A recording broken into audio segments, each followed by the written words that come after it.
नमस्कार। 2025 बिहार एक बार फिर चुनावी चौराहे पर है। लेकिन देखिए, बड़े बड़े नारों और वादों से हटकर जो असली लड़ाई होती है वो लड़ी जाती है हर एक सीट पर। तो आज हम ऐसी ही एक सीट की कहानी में उतरेंगे, पश्चिम चंपारण की लौरिया, जहां उम्मीदें और समीकरण दोनों आपस में टकराते हैं। चलिए इस चुनावी रणक्षेत्र को करीब से समझते हैं। बिहार की कहानी ना हमेशा से उसकी मिट्टी की कहानी रही है। मतलब एक ऐसी जमीन जिसने इस देश को प्रतिभा का, टैलेंट का एक तरह से खजाना दिया है।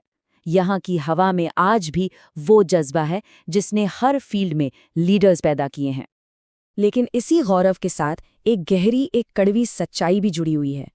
जो बिहार पूरी दुनिया में अपनी प्रतिभा भेजता है, वो अपने ही घर में कई मोर्चों पर कई दशकों से बस लड़ रहा है। और ये लड़ाई पता है बस 3 शब्दों में सिमट जाती है: रोटी, नौकरी और इज्जत। ये वो बुनियादी हक हैं जो आज भी बिहार के लाखों लोगों के लिए एक रोज का, एक हर दिन का संघर्ष बने हुए हैं। तो लौरिया की चुनावी बिसात को समझने से पहले ये बहुत जरूरी है कि हम उन मुद्दों को समझें जो पूरे बिहार की नब्ज में दौड़ते हैं। सबसे बड़ा दर्द रोजगार का।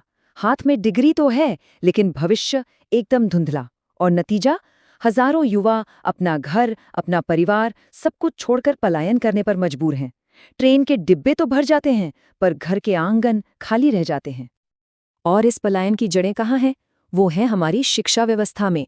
स्कूलों में टीचर नहीं है, कॉलेजों में ढंग की पढ़ाई नहीं, और परीक्षाओं में पेपर लीक होना, ये अब कोई खबर नहीं बल्कि एक आदत सी बन गई है। यहाँ छात्रों के सपने बस सिस्टम की लापरवाही की भेंट चढ़ जाते हैं। सेहत का हाल भी कुछ ऐसा ही है। अस्पताल हैं तो डॉक्टर गायब, दवाइयां हैं तो मशीनें बंद पड़ी हैं। एक आम इंसान के लिए बीमारी से ज्यादा बड़ा डर तो अस्पताल के चक्कर काटने और उसके बिल का हो गया है। और इन सभी समस्याओं को एक अदृश्य जाल की तरह बांध कर रखता है भ्रष्टाचार। यहाँ मेहनत और काबिलियत अक्सर फाइलों के बोझ और सिस्टम की सुस्ती के नीचे कहीं दबकर ही रह जाती हैं। तो अब सवाल ये उठता है कि ये सारे दर्द, ये सारी तकलीफें जब चुनावी मैदान सजता है तो इनका होता क्या है? ये वोट में कैसे तब्दील होती हैं? इसे समझने के लिए हम अपनी आज की पड़ताल के केंद्र में लाते हैं बिहार की एक बहुत ही अहम विधानसभा सीट, लौरिया। तो लौरिया जो है ये पश्चिम चंपारण जिले का एक ग्रामीण इलाका है, बिल्कुल नेपाल की सीमा से सटा हुआ। और यहाँ दूसरे फेज में यानी 11 नवंबर 2025 को मतदान होना है। तो चलिए देखते हैं कि 2025 की इस लड़ाई में कौन-कौन से चेहरे मैदान में उतर रहे हैं। तो चुनावी मैदान में जो सबसे बड़ा नाम है वो है मौजूदा विधायक भाजपा के विनय बिहारी, जो 2020 में यहाँ से जीते थे। उन्हें चुनौती देने के लिए बसपा, द प्लूरल्स पार्टी और जन सुराज पार्टी के उम्मीदवार भी अपनी दावेदारी पेश कर रहे हैं। हाँ, ये बात और है कि चुनाव जैसे जैसे करीब आएगा ये लिस्ट और भी बदल सकती है। अब जरा इस नंबर पे गौर कीजिए, 29,004। ये कोई मामूली आंकड़ा नहीं है। ये 2020 में विनय बिहारी की जीत का अंतर था, उनका विनिंग मार्जिन। इतना बड़ा मार्जिन साफ साफ इस सीट पर भाजपा की मजबूत पकड़ को दिखाता है। लेकिन जैसा कि हम सब जानते हैं, राजनीति में पिछला नतीजा अगले चुनाव की गारंटी तो नहीं होता है ना। समीकरण बदलते हैं, मुद्दे बदलते हैं और वोटर का मन भी बदलता है।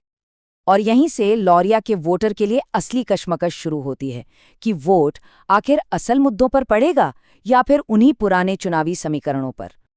ये दुविधा इस स्लाइड पर बिल्कुल साफ दिखती है। देखिए, एक तरफ हैं जनता के असली मुद्दे, बेरोजगारी, टूटी हुई सड़कें, स्वास्थ्य और शिक्षा की कमी, और दूसरी तरफ हैं वो समीकरण जो दशकों से बिहार की राजनीति पर हावी रहे हैं: जाति, धर्म और पार्टी की वफादारी। वोट अक्सर इन्हीं दो पार्टों के बीच में पिसता है। तो फिर 2025 का नतीजा किस पर निर्भर करेगा? देखिए, बीजेपी के सामने तो चैलेंज है अपनी इतनी बड़ी जीत को दोहराने का। वहीं विपक्ष के पास एक मौका है कि वो रोजगार, कृषि और बॉर्डर ट्रेड जैसे लोकल मुद्दों को उठाकर बदलाव का एक माहौल बनाए। पर आखिर में उम्मीदवार की अपनी पहचान, सामाजिक समीकरण और वोटिंग वाले दिन कितने लोग घर से बाहर निकलते हैं, यही सब मिलकर फैसला करेंगे। चलिए अब आखिरी और सबसे अहम सवाल पर आते हैं। क्या ये चुनाव सिर्फ सरकार बदलने का एक मौका है या फिर हालात बदलने की भी एक उम्मीद है? ये एक बहुत ही गहरी बात है। असली बदलाव किसी नेता या किसी पार्टी से नहीं, बल्कि वोटर की सोच से शुरू होता है, क्योंकि राजनीति हमेशा जनता की सहनशीलता का ही तो आईना होती है। तो असली विकल्प बिल्कुल साफ है। सवाल ये नहीं होना चाहिए कि उम्मीदवार किस जाति या किस धर्म का है। सवाल ये है कि क्या वो काम करेगा। जब वोट जाति पर नहीं, काम पर पड़ेगा, तभी बिहार सही मायनों में आगे बढ़ेगा। और हम आपको इसी एक सवाल के साथ छोड़े जाते हैं।